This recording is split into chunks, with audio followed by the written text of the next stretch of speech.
Sanibonani nonke emakhaya, sanibonani nonke emotweni, sanibonani nonke kuzo zonke indawo.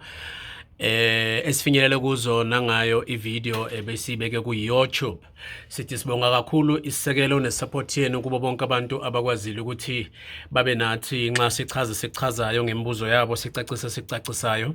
Sithi ke akube nakho ukuqonda, kungagcine nje ngokukhuluma kulizwi lo enimbonayo njengamanje lokunibuza ukuthi ubani lokhulumayo kuwo wonke inhlelo esenilalelile.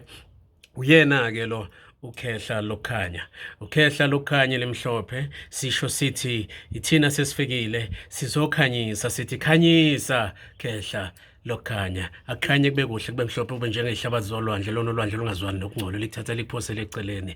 Nabasizakalayo nabasebesizakele kuzosho kubona ukuthi bazovela noma ngeke, kodwa sithi lento ikhona, ongakakholwa ukuthi khona noma yikho sithi akayibonele yena, kusho yena ukuthi khona noma yikho. Kodwa kubalekile kunakho konke ukuthi ayiqhubeke indaba, aqhubeke uhlelo liphambili kubusiseke konke akhanye.